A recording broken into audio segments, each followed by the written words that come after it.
Hello! Welcome back to another episode of Metal Gear University. Hello, everyone. I'm Kay. I am T, and I think that is our first proper intro that we've ever done.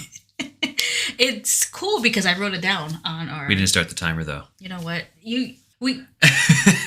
Anyway, welcome back, everybody. Thank you for coming back. We hope you've been doing well. We've missed doing these episodes, and boy, is this one going to be a doozy. It is the beginning of the madness.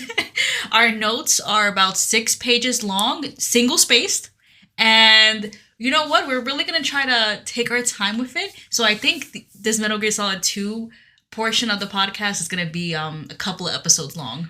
Without a doubt. I think we foolishly thought that we could tackle Metal Gear Solid 2 in maybe 2, maybe 3 episodes. And we're like, it's dawning on us. It's like, oh, we're going to be here for a minute. And I think the thing is that we want to be thorough. I think that's almost our fault, is that we want to make sure things are so clear that we're like, everything has to be put in. Yeah. And we're not just writing bullshit. We're not just verbatim writing the lines that they're saying. Like we're writing the beats of the story, and we're like, okay, we should talk about this, not talk about that. Okay, we're here now, and we're like, oh, we're 6 pages in. Yeah. No. Okay. Also, mind you, I wanted to say this. We got to be careful with the cursing. Yes. Yes. Did I curse yet? You did. You said bull crap, but not crap. You said bull. Oh, you know what? I'll bleep it. Okay. Okay. Yeah, we received a review from a lovely viewer that said, unfortunately, they cannot listen to our podcast because it was age restricted because of my massive amount of cursing. And I don't want to stop you from cursing. But you know what, though? I'll do this. We can bleep ourselves. Yeah, I'll try to bleep. It's a lot of cursing in that episode, the last episode, I think. Yeah, that would be a lot of work to do it post. Do it post, but also I'm not going to change it to not explicit because there is cursing. And I feel like if you are a minor, I am not going to get you in trouble or me in trouble by changing it. Very true. But, yeah, I'll try to keep it to a minimum. I'll try my best to just, be polite. Me too. No problem. But I won't hold back. I'll say... Just but the viewer won't hear it. Yeah. You guys didn't hear that, but trust me, I said it. You say a curse word. I said a curse word just now. But yeah, since our last episode, there were a couple of announcements from, I guess, the video game. Yeah, from the Game Awards. The Game Awards happened. And boy, was that a show? That was I mean, there was a lot of cool things, but also a lot of criticisms that I do think is worth noting. Mainly that the sheer amount of trailers and ads. Just ads. But the sheer amount of them, and then they only allow about 30 seconds for people who won an award to speak, which is even worse if oh god, the name is escaping me. The Zelda. IG. I am so sorry, but yeah, the producer of the Breath of the Tears of the Kingdom. Yeah, and EIG. You know what? Sorry. Let us look this up. I'm gonna at least spell his name. EIJIAONUMA. IG Onuma. Forgive me for the past name. IG. I don't know, but him. Yeah. He was still only allotted 30 seconds. And he had a translator. He had a translator. So, he basically only had 15 seconds at most. If I can give any criticism, again, I am not a journalist. I'm not someone, I help run events, but not on that scale. I've run events before. But to have 30 seconds for thank you speeches, to have certain awards were given in a rapid fire succession that made me really upset. Yeah, it made me feel as if they didn't respect those categories. It felt like what you said. It was rushed, and it felt like here's just a showcase of trailers and ads. Yeah, and I don't know. If we want video games to be taken more seriously as a medium, an award ceremony, and this is the only award ceremony that I know of that's seen on a more serious level, it needs to be treated with a level of respect. It felt disorienting, and then that's me, a small pet peeve of that. But what was actually a big pet peeve for me and many people I saw on Twitter, there was no acknowledgement for developers Mm-hmm. and also the massive layoffs Yeah. that's been happening recently. Mm-hmm. No mention or acknowledgement. People were protesting. Did you know that? I actually had no idea of People that. were protesting at the awards. Like outside? Yeah. Good. No, more people need to know that in the same year that these massive corporations made so much money in profit, they Yeah. didn't just break even, in profit. Profit, yeah. And they laid off so many people for the sake of just getting more profit. It's disgusting, you know? Yeah. So I'm hoping Jeff Keighley takes advice, and because people were not silent on his page or on using the hashtag Game Awards, so I'm hoping he takes feedback. But he gives another thing that I was upset with Jeff Keighley. Jeff Keighley is a notorious Kojima simp, Oh, and that's like his baby boy. And Kojima came up to present like a proof of concept trailer for a new game that's coming out. yeah. OD. Yeah, it's called OD. The trailer is admittedly very, Nothing? very fucking weird. People have been finding, though, I'm not sure if you saw this. The letters in the mouth. Yeah, there's little tiny letters, and they're saying that it's like a reference to Silent Hill. But I don't know. I am not holding my breath for that, because that is a lot of copium, and I don't want to breathe that amount and have nothing come out of that. You know what I Yeah. mean? For those who haven't seen it, I would definitely go check it out. That OD trailer. Again, it's not even really a trailer. It really just looks like it's testing the what's it called? Like facial mapping. Yeah, facial mapping, the graphics. It has some cool people tied to it already. Hunter Schafer, Sophia Lillis, I believe, who was from It. The Oh It movie. yeah, and Jordan Peele is helping Kojima make it. So it's of course like star-studded team, but I bring up Kojima of course because we love him, but Kojima was given minutes Mad time. to talk about this game that Doesn't really have any like. Look, I love that he's making it, and I'm sure it'll be fun. But there's really nothing yet, you know? yeah there wasn't even no mention of Death Stranding.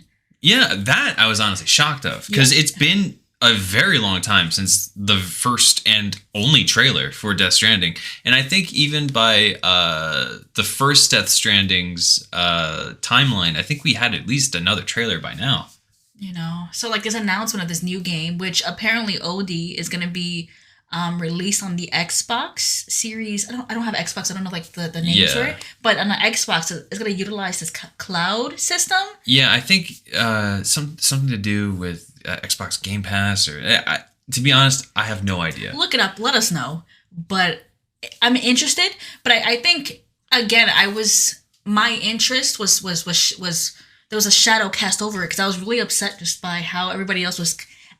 It felt disregarded. Yeah, and then what's his name? Anthony Mackie, Captain America. Oh my god! Don't even. Yeah, the Falcon. You know yeah, him? he's the new Captain America. Isn't he? Yeah. Yeah, he was give his. Yo, his speech was like the most unfunny. Look, nothing against him. He's a fine actor, and he's fine in the Marvel movies. And I haven't seen him in Twisted Metal. I'm sure he's so he's handsome fine. with his little cheeks. He's so handsome. But like, Sorry. what?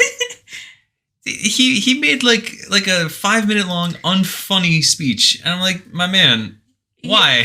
It felt it's funny because it was well run because it was very much to the time, but it didn't feel smooth. Yeah. Does that make sense? Like it was well run, but it didn't feel organic or. Yeah, it felt like that he went out there with the sense of like, I'm gonna wing it. No, I'm talking about the whole thing. Oh, the whole thing. Yeah. Like everyone was kept to like a certain time frame of speaking, and like, but it felt like nothing felt kind of like charismatic or smooth. You know what I mean? Like. Yeah, you could tell that they primarily wanted to fit in the ads, and then the awards show was second, which is sad. Yeah. It's honestly sad. It like there are obviously when you watch like other award ceremonies like the Oscars or the Emmys or something, there are awards that are just kind of given out that are like they're not presented. Yeah, they're not like presented, right?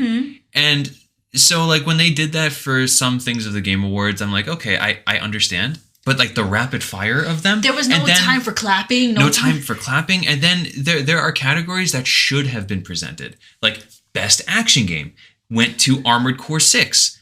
That should have been a thing. And it was just done. And like, what? What? That just flew by. What? Man, it was...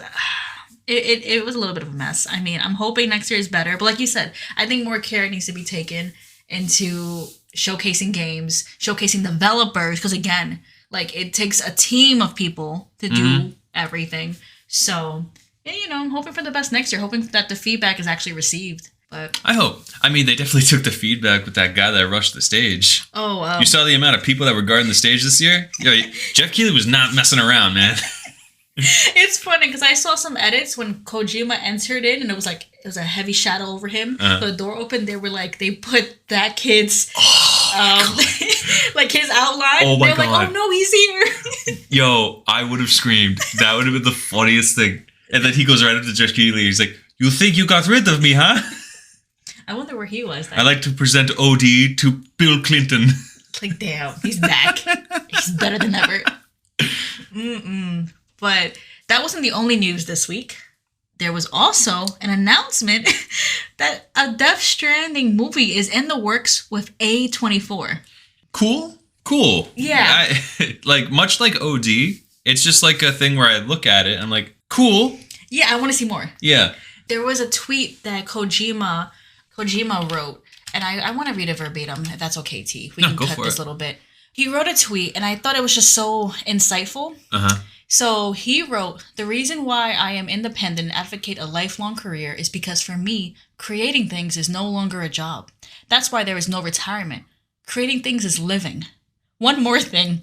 In the game industry, there are very few people who have succeeded in becoming independent from a major game production studio, whether in Japan or abroad. Even 8 years ago, when I started my own company, I was opposed by everyone, including my peers, colleagues, and relatives, who said it will never work. They said it was impossible without the financial and organizational strength of a company. However, someone must prove that that is an old-fashioned way of thinking. Young creators must be given freedom of choice. This is one of the reasons why I continue to create things. And this was kind of tweeted after the announcement of the movie. This was kind of tweeted in that same kind of timeline of OD, Death Stranding movie. Like, I really like that, though. And I think it's important because I think in this line of, like, video games being art, like, you have someone who's an older man and he's not stuck in his way of, like, video games need to be a certain way or, like, you need to follow these certain steps in order to create or make something. He's very much like, no, like, there needs to be choice. Things are old-fashioned and it's okay to move on from them. And for him, too, he's just like, this is not a job for me. I like creating stuff, which is why maybe he's branching out now. Yeah, it's just to show more that even as you get older, you could still learn. Like, you never stop growing. I feel like the moment you stop growing, that's when you actually become old. I see. Right, just stuck in your ways. Yeah. Like you know that there are like old people out there that are still kind of like with it in a sense. You know what I mean? Yeah. And of course they are old, but they don't seem as old as they are. Because they're receptive, they're open, you know? Yeah. They're willing to adjust or change. Yeah, and then there are the types of old people who are stuck in their ways, and we all know those kinds of old people. They're very grumpy because things aren't the way they are anymore. You know, like...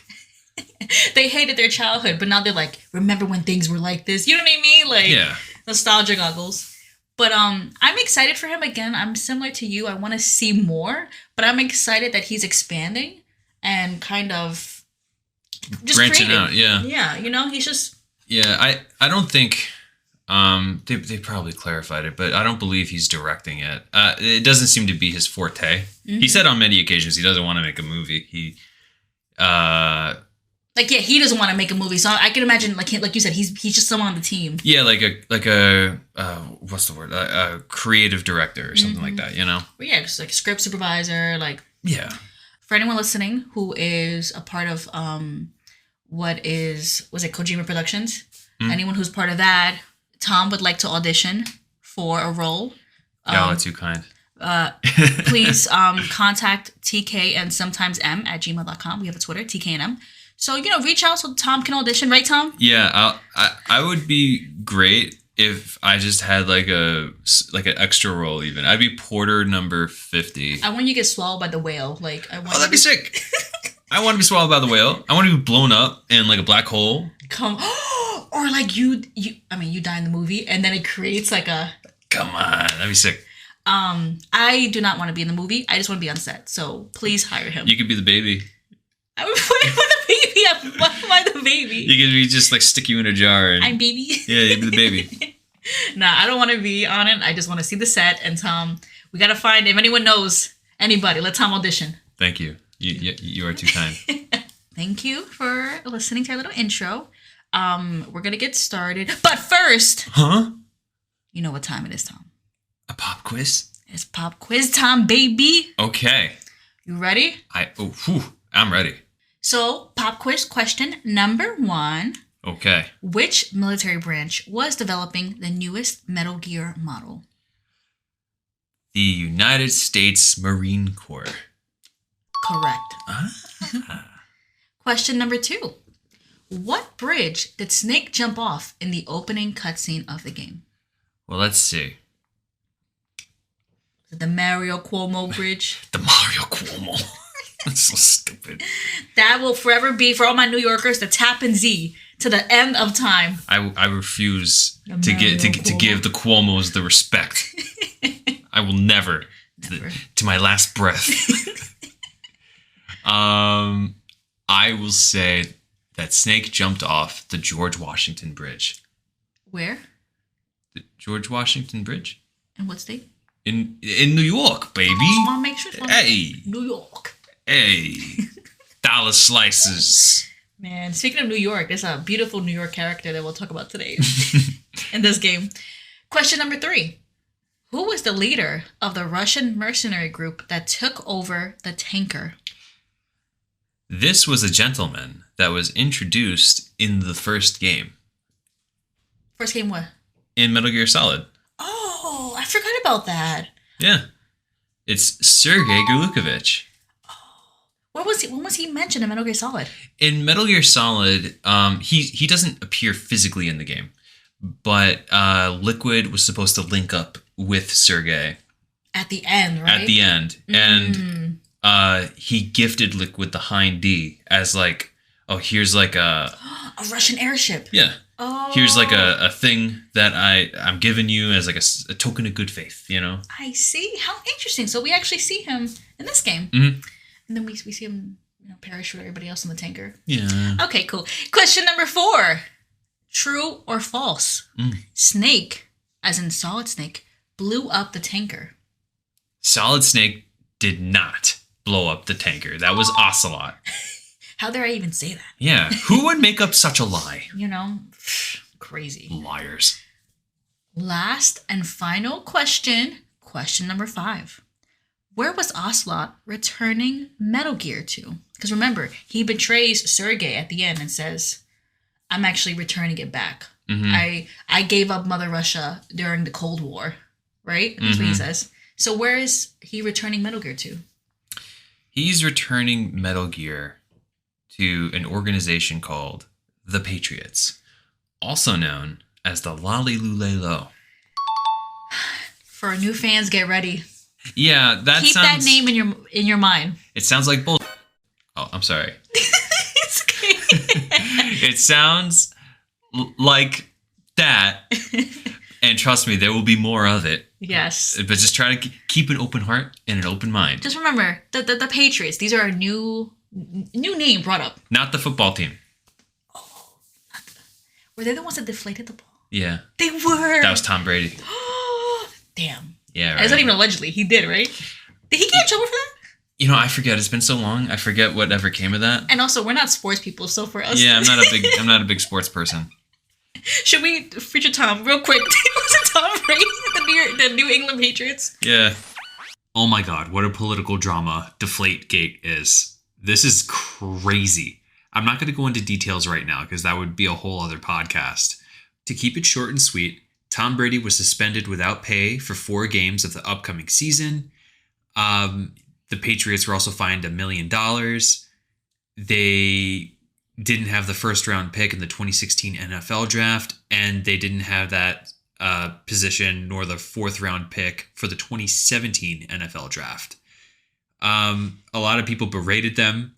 They tried to appeal it. It failed. People called it like a disgrace to football. It was crazy. This is nuts. Anyway, we're getting sidetracked. Back to Metal Gear. Thanks for your time. Thank you. We're not sports people.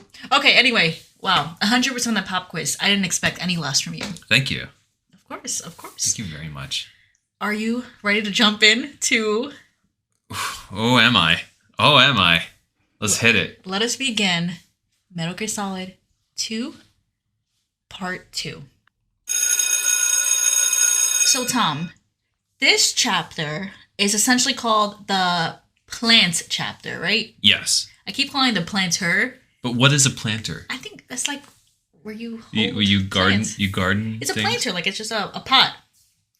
I think a tanker, and I'm like, oh, a tanker, planter, but it's a tanker chapter, which is where we played as Solid Snake. Yes. And now we're in the plant chapter. Yes. Okay. And I think of it like an oil plant, and I know it's not technically an oil plant, but like it's in the that same line of thought.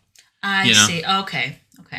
So this chapter, it opens up by a shot of a bridge, right? The Verrazano. The Verrazano Bridge, April 29th. Mm-hmm. And there's helicopters coming in. And we hear a familiar voice. Yeah. It's the Colonel.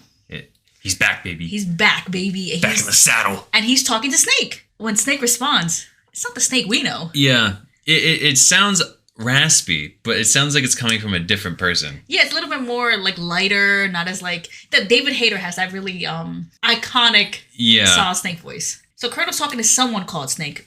Last time we saw Snake, he went on the water, your controller vibrated and then stopped. Yep.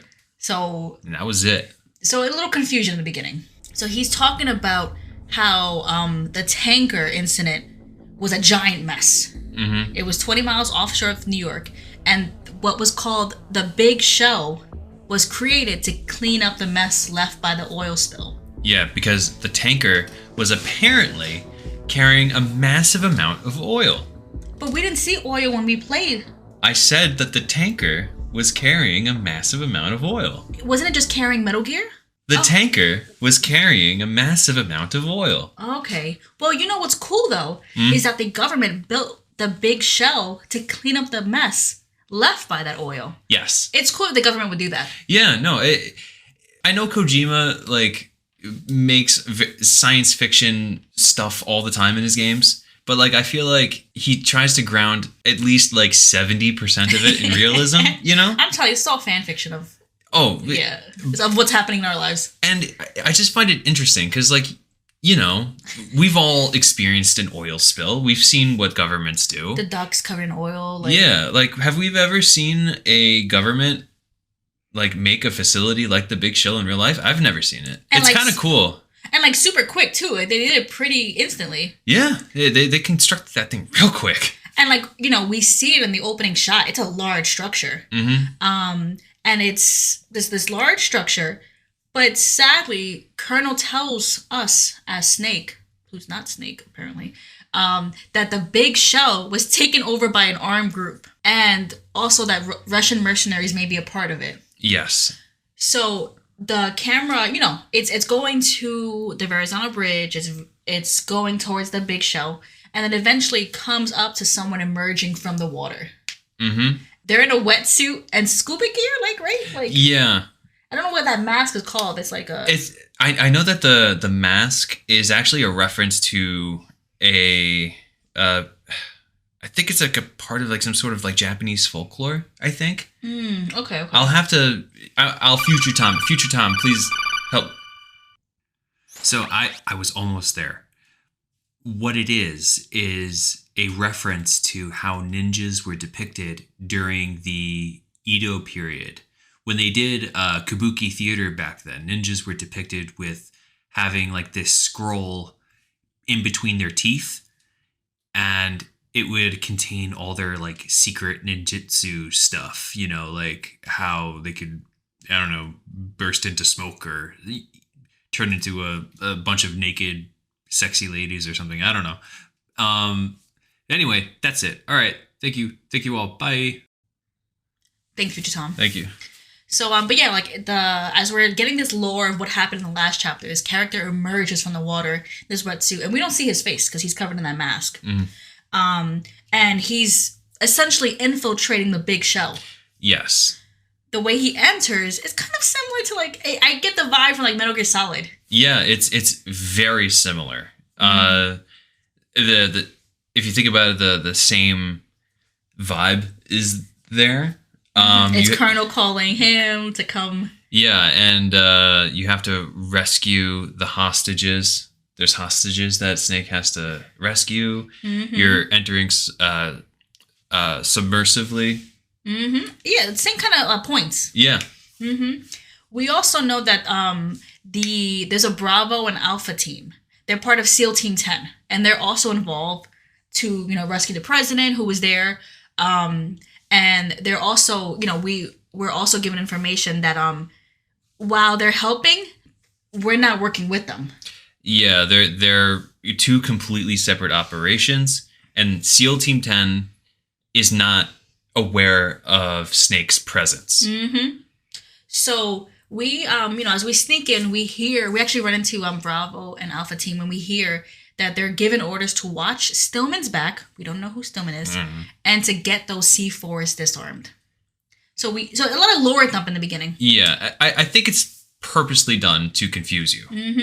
It's just it's just like an information overload thing. Like, I know it sounds like we're hitting you with a lot of information, and it sounds like I bet to newer people who are not acclimated, you're probably disorientated. You're supposed to be. Trust me. It's just so much. And we still have more to say. So, again, terrorist group takes over the big shell. You're in on a secret covert mission, but it is also SEAL Team 10 made up of Bravo and Alpha team that are there to help. But, again, two separate missions. And they don't know you're there, but you know that they're there. We hear that the terrorist group took over the big shell and they want $30 billion. And they kind of have, they can make that demand because they have the president. Oh, the president. The president, James Johnson. President JJ, baby. President JJ. And some other VIPs, I think. Yes, they said that there was a government-sponsored tour that day. So they got a lot of high-ranking officials. Yeah, that group did a great job. What a perfect day to take over the big show. Yeah, what a day. So Colonel's like, look, so you gotta rescue the president. You also have to stop this terrorist group. But at that same time, too, the terrorist group is threatening to blow up the big shell. And the thing with that, though, is that since it's an oil spill, if they blow it up, it's going to be a massive inferno. And if they blow it up, not only will there be a massive inferno, but there's a certain toxins that would be released because it has to do with actual cleaning up the oil. Oh, I see. Those chemicals, Those chemicals used to clean the oil. If those ignite, it will completely damage the ecosystem in the ocean, and it will become, apparently, the worst environmental disaster in history. So one man, this Snake character, he got a lot on his shoulders right now.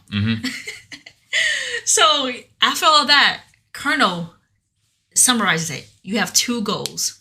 Infiltrate the offshore decontamination facility, Big Show, and safeguard the president and the hostages. That's one. Two is to disarm the terrorists by any means necessary. Easy. That's easy. Light work. One guy. Yeah. Come on. We did it before. Yeah. Snake did it before. But it's not Snake, though. And again, it's covert. We got to be secretive, sneak in. What I love about this part is that while all this is happening, all this lore dump, we have yet to see this character's face because we know it's not Snake. Yeah. That voice, it's too different. The face is hidden for a little bit in the beginning of the chapter.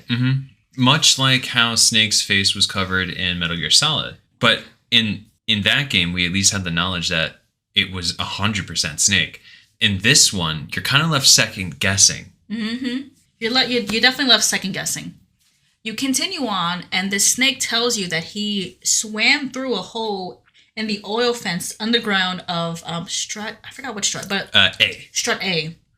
And Snake states it must have been made by someone else because it's a literal hole in the in the fence. Yeah. Someone else got in the exact same way that Snake got in. Mm-hmm. And Colonel's like, that's impossible. And Snake's like, was it not? I know SEAL Team 10 is here. Was it them? And Colonel's like, no, they landed on the roof. So you have to be mistaken, or I don't know what that is. I don't know. Maybe it's just like faulty construction. Oh, yeah. Faulty construction. Colonel also goes, you know what? Actually, I'm going to give you a new nickname. Did they say why he gets a new nickname? But they're just like, I'll give you a new nickname. They don't really give a reason. We're going to give a new nickname to you. Your new nickname is now Raiden. And Raiden's like, bet. Weird name. Fine, whatever. Raiden, we learn, is this very technical soldier who completed 300 VR missions, but never was in the field. Yeah. Coincidentally, there was a game released separately from this called VR Missions. And VR Missions was just basically just a collection of small little snappy missions that you could play. If you play the first Metal Gear Solid, there's like a little bit of VR in it. And it's just like you doing like little... It's simple objectives. It's okay. like get from point A to point B without being spotted. Eliminate all the enemies. Okay, and, like little things trying to solve, right? Little puzzles. Yeah, and there's some that are actually puzzles. There's a cute little mystery one that I love. Those were cute. It's worth playing. I saw you play. No? It's cute. In any case, there are 300 missions in VR missions. Oh. So when Raiden says, I've completed 300 missions in VR, that's like referencing that they played that game. That's cool, because it was Metal Gear Solid, then it was Metal Gear VR missions, and then this game, Metal Gear Solid 2. Yeah. That's cool, yeah. Okay, so Raiden did exactly what everyone else did during this time, played those 300 missions. Yeah. But yeah, he has no field experience, so that's going to be interesting. He says he's not concerned by it, it sounds like. I mean, he completed 300 missions, and he says that he feels like a legendary mercenary. So he's a little full of himself right now. You know, he's got this. So you stop talking to Colonel, and you're in this underground area. It's like there's water in some parts of it. There's bugs in another part of it. What are they, sea lice? I believe they're sea lice, yeah. They look like roaches. I didn't realize they're disgusting. The ocean has roaches, essentially. Ew! Oh my god. If you lay in them, stop. They can get in your rations. I thought you meant in real life. But if you, I was like, what do you mean by what, my rations? So if Raiden lies and like this, like, because it's a whole swarm of them. Yeah. If you lie in the puddle of bugs, they get in your rations. Yeah, and in order to get them off, if you open up like your item window, you have to like literally spin the wheel in a sense to shake them off. To shake them off. That's kind of cute. If you leave them too long, do they like destroy the rations? I believe so. I think they eat through them. Damn. To be honest, I didn't let it go that long because I'm like, get them off, get them off. Yeah, sea lice, disgusting. But you're in this underground area. There's bugs. It's dark. It's like it looks like a oil tank. It does look like an oil tanker. Yeah, it definitely just looks like some sort of like underground cargo facility. Mm-hmm. It honestly it's kind of reminiscent of Metal Gear Solid 1, where you come out of the water and it just looks like some big cargo room. Mm-hmm. You know, it even has those doors that have the wheel kind of apparatus to open it. Mm-hmm. So yeah, very much like cargo facility. Yeah. You're told that there's an elevator in the far back of where you entered, and you can use that to go up. So Raiden goes, and he goes to one of the doors with a big wheel, I guess like doorknobs, and he sees a soldier who's just waking up from getting knocked out. Yeah. Right? And if while you're opening it, if you have like a sharp ear, you could hear that this guard just got like assaulted. You just hear like punches being thrown. So you hear it and then you see him get up. Yeah. Interesting. Raiden doesn't comment on that, but he does comment that all the equipment is Russian. Yeah. So Colonel was like, okay, it might be the Gorlukovich men. They were part of the tanker chapter, and they must be mercenaries now. Yeah, they're just they're still doing what they're doing. Yeah, they have Gerlukovich. We assume he's dead, but if there's Russian people here, they have to be the same team. Mm-hmm. So Raiden continues on. He's going through, and he eventually makes it to the room with the elevator, and he looks and he sees someone going up the elevator in a very familiar outfit. It looks like Snake. Deadass. It looks like Snake. And you know how I knew it was Snake? Or I guess I don't know. We don't know yet. Mm-hmm. That butt. That it's a very, very defined butt. So it has to be. It has to be Snake. But we don't see the face. No confirmation. And also, who's to know? Who's to know? Snake fell in the water last time we saw him. That's true. So, whatever. You go in this area, and this area is also filled with soldiers who were recently knocked out. Yeah, they all got stars going around their heads. They're just dizzy. And they're actually, when you enter, and I think they're all knocked out on the floor, right? Yeah. So, Raiden. So Raiden calls Colonel, and he's like, I just saw someone go up. Like, these soldiers are knocked out. Like, how could one man do this? I only saw one man in the elevator. Like, This is wild. One man did all this by himself. So, yo no sé. And they don't know either. Yeah, they're very confused. They're just like, one guy did this? And I think, too, this whole idea of, like, you have Raiden sneaking in. You have SEAL Team 10, composed of the Alpha and Bravo team. Then you have the terrorist group. There's a lot of moving parts, a lot of people in the kitchen. Yeah, and you as the player, just a few minutes ago, you were on the tanker playing as Solid Snake, and you're like, what the hell is this? What is going on? Yeah, that is a good point. It's like, who are you now? Who is this character? We don't even see his face yet. So, the mask has been on this whole time. Yeah. So, okay. Man, was this confusing for you when you played this back in the day? I was just... Yes. You know what? Just, yes. I was very confused. I had no idea what was going on. I thought that, like, I missed something. Like, it just seemed... It's such a juxtaposition, right? Yeah, like, it was almost as if, like, if you were watching, like, a TV show, you're watching season 1, and then the next episode, it just fast forwards to season 5, episode 3. And you're like, what is going on? What? Like, I know the Colonel, but... What is this? Very, and like you said in the beginning, it almost seems intentional, all this confusion and language being thrown at you. Mm-hmm. But, okay, we're back to... Let's go back into it. We're riding. We're in this area right before the elevator. Colonel explains how to use the Soliton radar. Mm-hmm. And he says, look, this is how you use it. This is how it looks. It's very reminiscent of Metal Gear Solid. Yeah, it's very reminiscent. Some might say even like almost word for word what you hear in Metal Gear Solid. Yeah, pretty much. The Soliton radar, I mean, we've been using it for a while at this point. It is a little dot, cone of vision, maps out the area.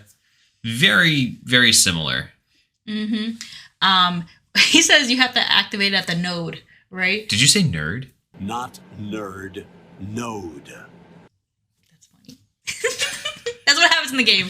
It's a little joke, a little cute. You activate at the node, and you're also taught how to save. And Colonel's like, we brought in an analyst to help save. Okay. And it happens to be Raiden's girlfriend, Rose. What are the odds? What are the odds? She's like, hey, Jack. And he's like, what are you doing here? Yeah, Raiden's like, what the hell? My girl? Why are you here? And Colonel's like, look, Foxhound's analyst was in an accident. We brought her in. Like, she's going to be good. Don't worry about it. And Ryan's having none of it. He's like, nah, man, I don't want her here. Yeah, he's like, she's never been in the field. Like, she's worked, they work together. Uh-huh.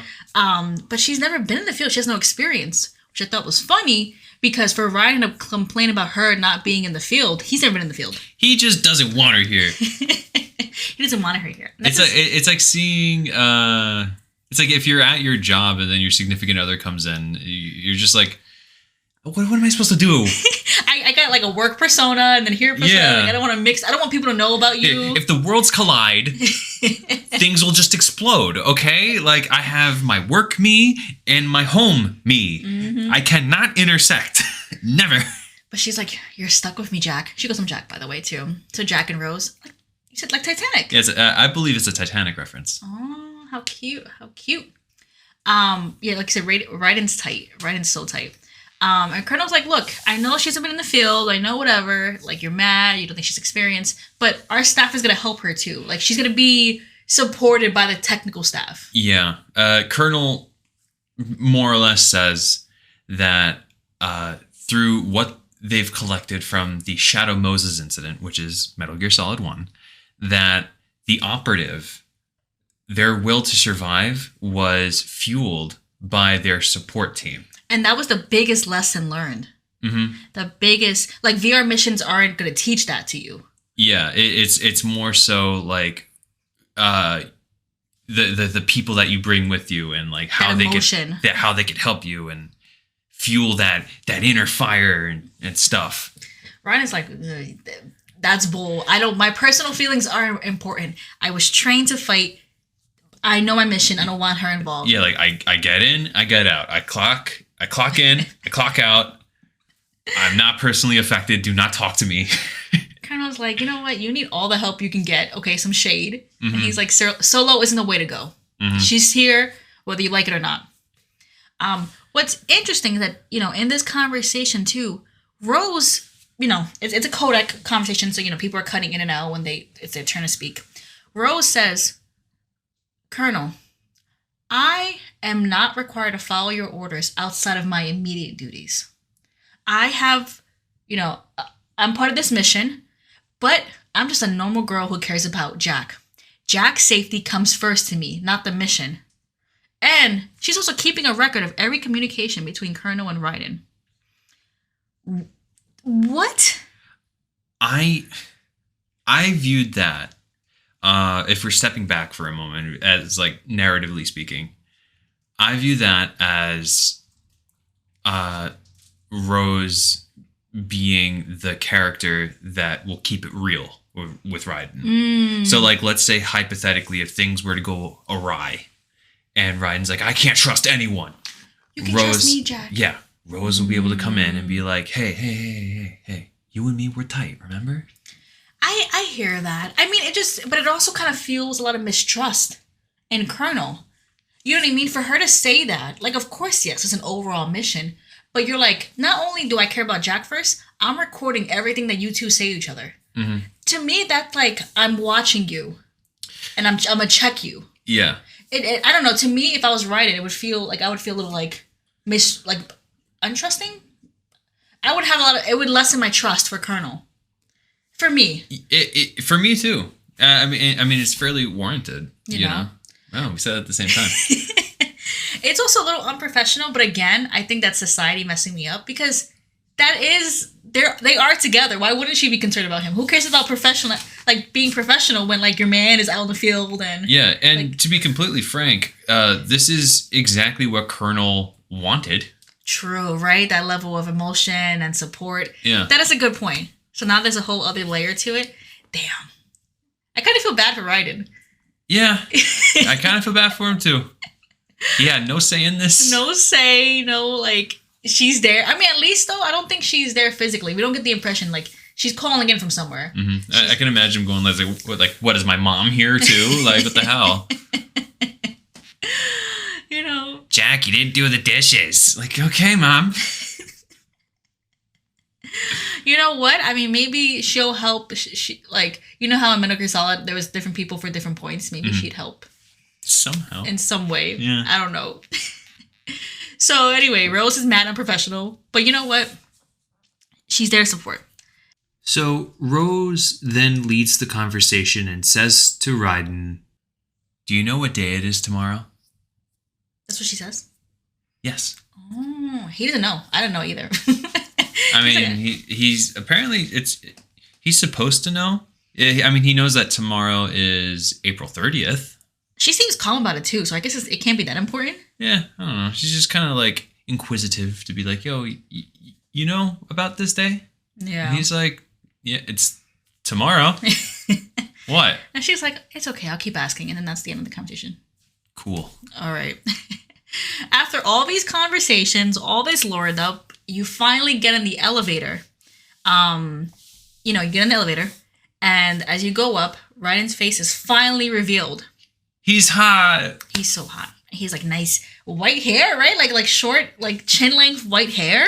It flows. I believe it's supposed to be blonde, but like it looks white. It looks white. That's how I always see it. And then like more recent pictures of him, it's like white hair. Yeah, I to be honest, I dig the white. Me too. I think the white hair is like distinct. There's just one photo of Raiden that I like, and it's on a game like when you start the game of the Metal Gear Solid HD collection. It's like this rendered hot HD rendered version of Raiden, and he just looks so pretty. He does look very hot. So he's a very hot man. Very hot man. But we finally see it after all this stuff. Beautiful man. And he's going up this elevator, kind of similar to Metal Gear Solid. Mm-hmm. You're going up the elevator, and I think Colonel lets you know that the terrorist group is calling themselves the Sons of Liberty. Yes, which is also, it's a reference to a group that called themselves that during the beginning of the American Revolution. Oh. It was the Sons of Liberty that did the Boston Tea Party. Oh, okay. I wonder if that'll come in later. That's interesting. Maybe. The Sons of Liberty's there, and their leader is calling himself Solid Snake. But he died. So I'm saying it can't be the Solid Snake. Yeah. He died in the tanker. That's what everyone's saying now. Yeah, Colonel said himself that Snake died 2 years ago on that tanker when he blew it sky high. Yeah, Snake blew the tanker sky high. Yeah, Snake blew up the tanker. Jeez. What? I didn't say anything about that in the quiz. And Colonel has no comment too, because Colonel knows Snake. Yeah. Solid Snake. So why would Colonel lie? But also, why wouldn't... It's interesting that Colonel's not really kind of elaborating, but maybe since Raiden doesn't know him, he wouldn't go into like tangent and stories, but... Yeah, I mean, there's no in-game reason why Raiden would question any of that. Yeah. But us as the player, we're like, yo, I just played as Snake, and that is not what happened. Yeah, Snake did not blow up the tanker. It blew up and he was on it. It was Ocelot who blew it up. Yeah. Anyway, at the top of the elevator, we see the big shell. And it's comprised of 2 shells, right? 1 and 2? Shell 1, shell 2? It's shell 1 and shell 2. They're comprised. Think of all of them as like oil rigs. They all kind of look like an oil rig. Yeah, and the shape of like a hexagon, right? Yeah, it's a bunch of oil rigs that are shaped up to look like a hexagon, and they're all connected by bridges. Okay.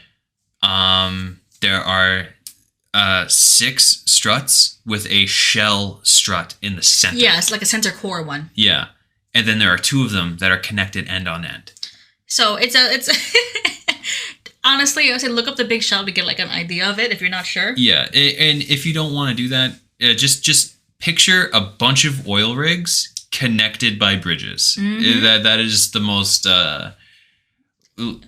simple explanation I could give for what the big shell looks like. Mm-hmm. So the one you're in now, you're in strut A, shell 1. And the president was last spotted in strut B of shell 1. So you're close. Yeah, you're right there. And again, like you're on a covert mission, the Pentagon, everybody, this is a government mission. Mm-hmm. So everyone's involved. So get your ass to the president. Simple. So you navigate through these again oil rig type structures crossing bridges. You get to strut B. Like, okay, I'm making progress. Get there, and it's a bloody hallway.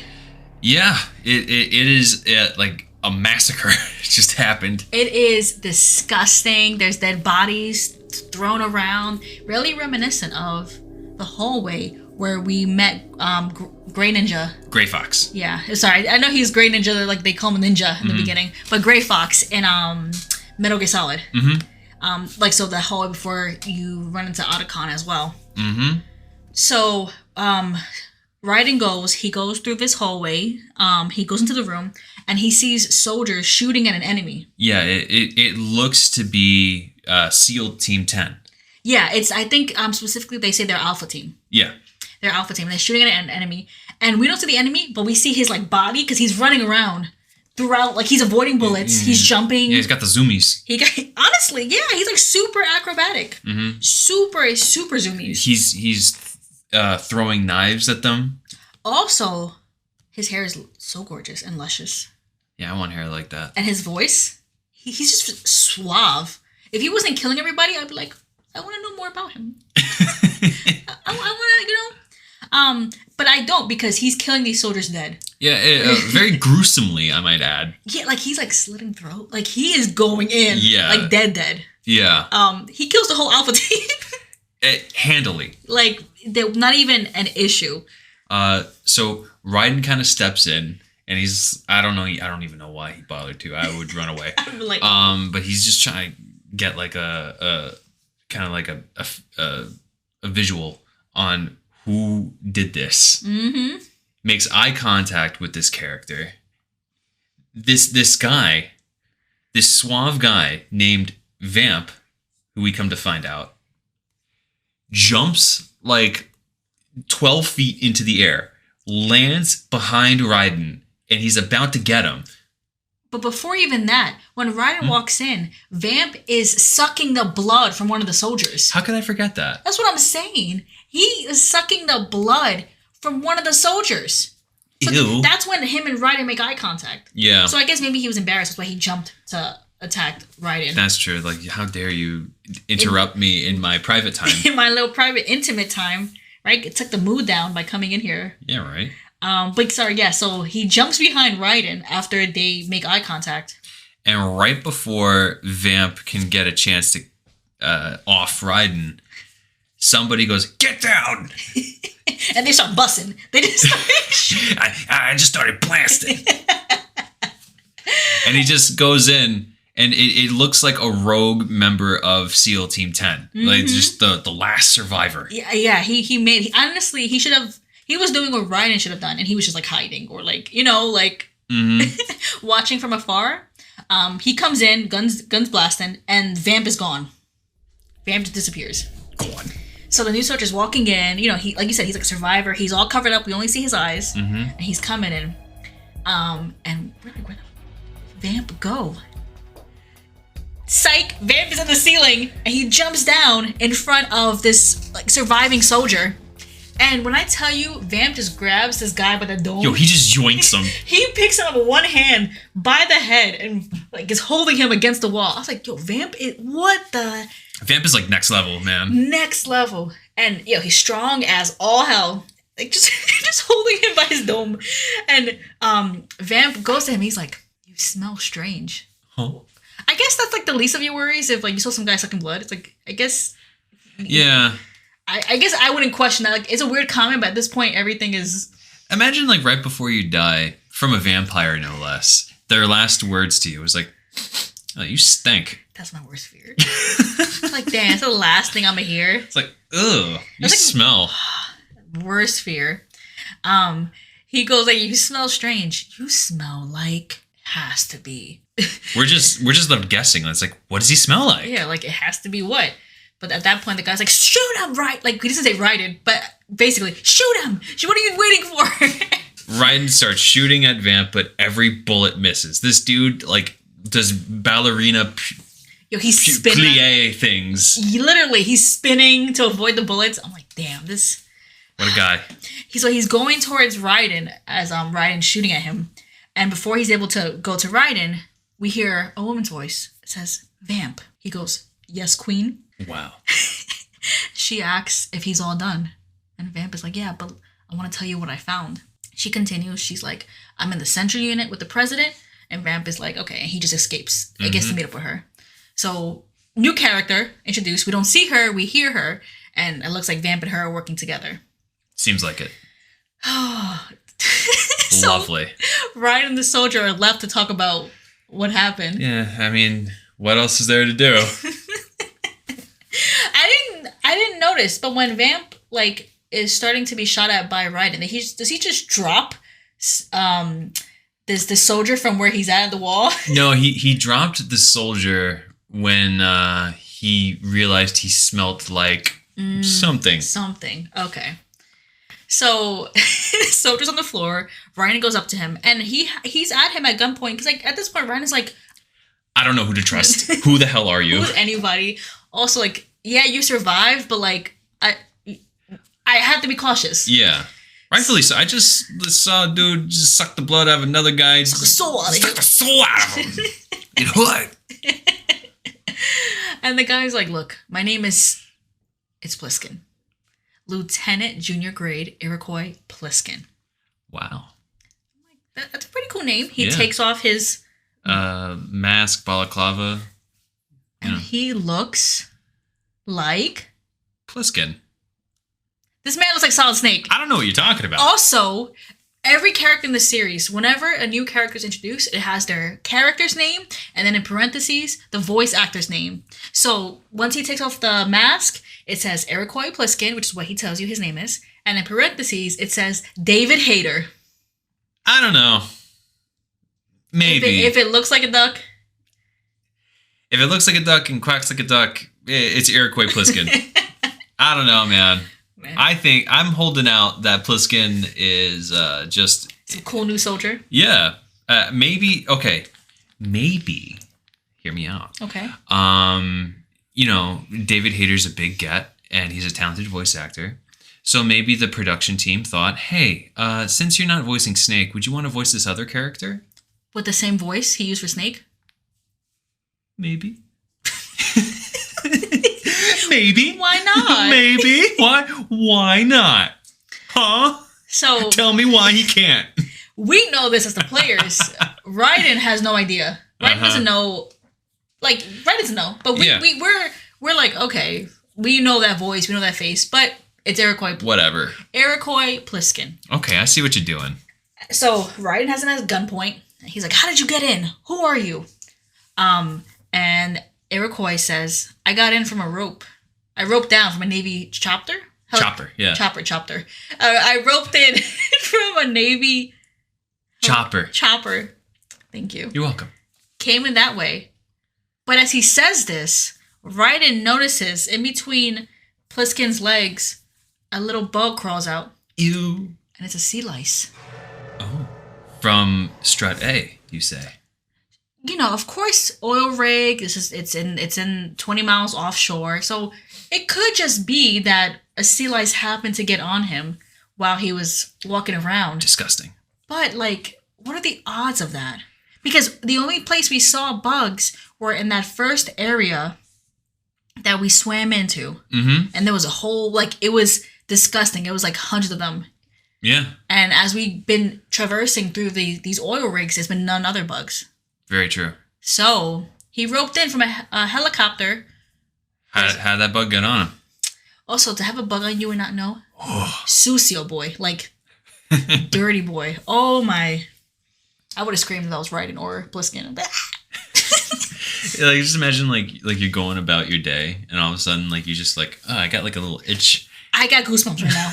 Oh my god! And then you go to scratch the itch, and then you just see it's a roach. How dare you? How dare you? I probably would just pass out in public. Oh my god. Ruined. I can't. And you live in New York City, you travel on the subway, and there's bugs, there's critters, but we even seen you have rats that jump on people sometimes. Ugh. I would probably just pass out from sheer fear. So the fact that none of them did it, they're real soldiers. Yeah. They're seasoned. I think Raiden would be scared of a bug though. Oh yeah. With all this going on, how stressed he is, I feel like he'd be jumpy. I would be jumpy. But it's what is this roach gonna suck my blood? But I mean, I think at this point, he doesn't say anything about, he notices the sea lice, but he doesn't mention anything. So I don't know if he's keeping it close to his chest, if he's not making the correlation, but we are. We're making that correlation. Okay. Oh, whatever. Anyway, they talk. They talk. There's dead people in the room. Mad dead people's all bloody. Yeah. Basically, Pliskin is saying yo, who are you? Yeah. And Raiden says that he's Foxhound. Pliskin's yo, but Foxhound was disbanded. So where were you before Foxhound? And Raiden just opens up by saying that he was part of the Army's Force 21 trials. and that he is like this VR'd mission out dude. He's super cool. Like those Force 21 trials are apparently like the tactical IT development part of it. And like again, like you said, it's VR. There's no field experience, but Raiden says it's indistinguishable from like the real thing. So it's like the same thing. Yeah. And Pliskin's like, okay, newbie, whatever. I did 300 missions in VR. Okay. Right. It's like, oh, war is a video game. What better way to raise a soldier, he says. What a very Snake thing to say. Maybe Pliskin took some notes, you know? Oh, maybe. We'll see. Maybe we won't.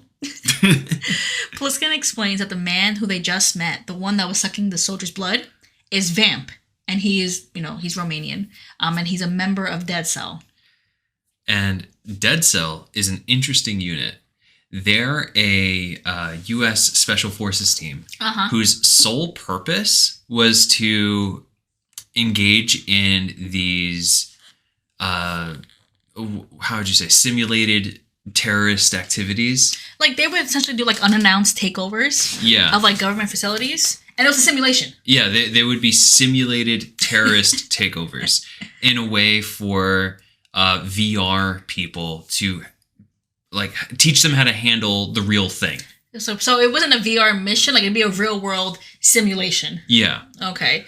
So they were like in the game it says they were anti-terrorist in nature, and they were created by ex-president George Sears. Yes. I laugh because they said they show the members of Dead Cell, and they have this person. They have Vamp.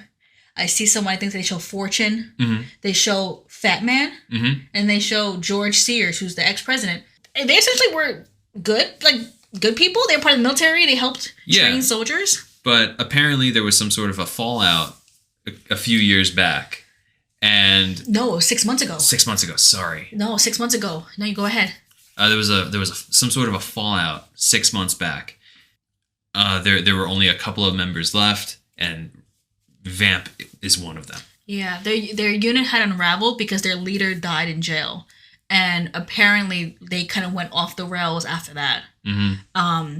Apparently due to their activities, like hundreds of people have died from like things they've done since their leader. Quote unquote accidents. Mm-hmm. So they just like they went rogue. They were part of the government and they went rogue. And like you said, there were 3 members left. And they're at the big show now. Mm-hmm. They're part of the Sons of Liberty. Mm-hmm. Pliskin says that the leader is not Solid Snake because Solid Snake died at the tanker. That's what we're being told that continuously. Yeah. As Pliskin is talking, we see what happened during the tanker chapter. Yeah, we see footage of Snake doing these activities in the tanker that we as the player never had the opportunity to do. Like, there's footage of Snake using a machine gun. There's him running away from explosions and running water and all this other stuff. So it's supposed to be explaining what happened in the tanker, but that's not what we did in that chapter. Yeah. Interesting. Never mind about that. Don't worry about that. Yeah, don't think about it. Even though that was fully rendered and shows Solid Snake running and doing stuff. Don't think about that too hard.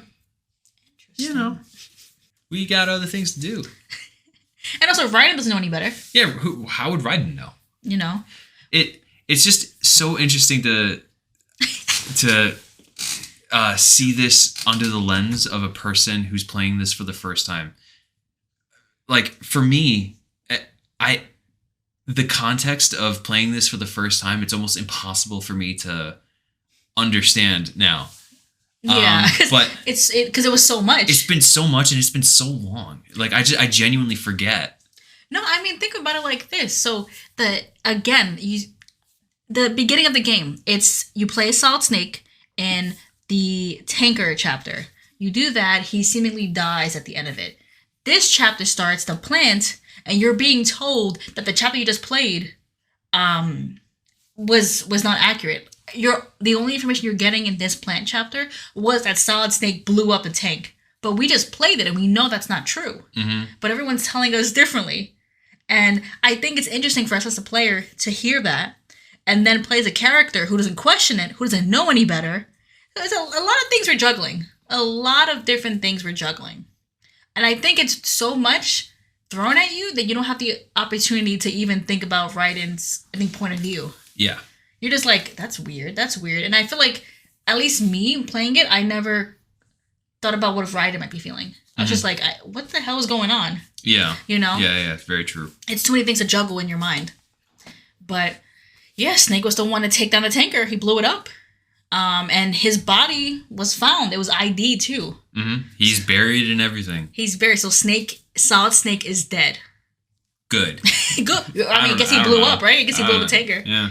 Pliskin is like, after telling Raiden all this stuff, he's like, you weren't briefed by anything? Like, how do you not know this? What are you doing here? Mm-hmm. Pliskin's like, cool, okay, whatever. Here's some cigarettes and a gun. Like, I guess we'll work together now in a sense. You know? As they're talking and I guess becoming acquaintances, Bravo Zero team calls. So the SEAL Team 10, the Bravo portion, calls in. We hear from one of the radios. And they're like, the president is screaming, shooting. They're blasting. They're blasting. And like we hear that, and Ryan looks at Pliskin and he's like, you're not going to answer them? Yeah, they're your friends, man. Yeah, that's your team, isn't it? Pliskin's like, okay. It's just the slowest reach up to the radio you could possibly imagine. At that point, like the like it went dead. Like there was no response. He didn't say anything. So okay, we just move on from that. You move on, and Pliskin gives you his frequency though before you guys separate. It's 141.80, which is a lot. It's very familiar to Miller's frequency from Metal Gear Solid. His frequency was also 141.80. It's not even similar. It's the same. Yeah. Also, I think it's just kind of interesting.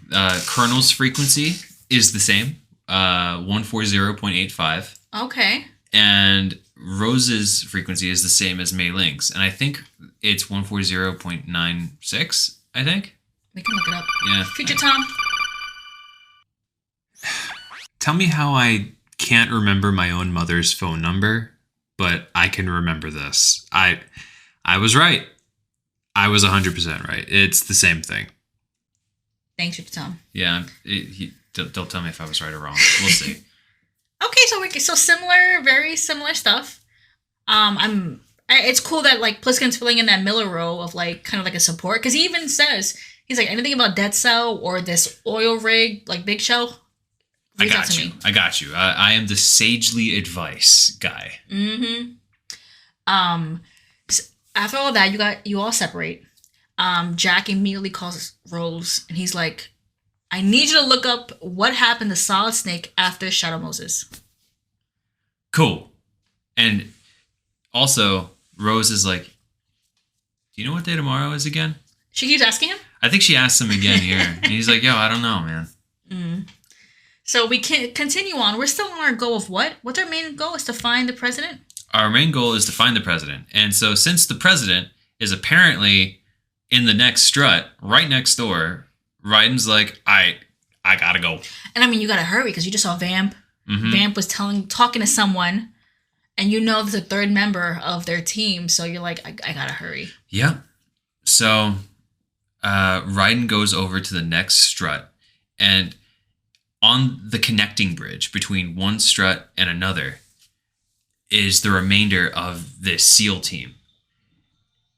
They see at the end of this bridge the president just laid out on the floor. And standing next to the president is this woman. Bad bitch central. Gorgeous. She's holding a big ass gun.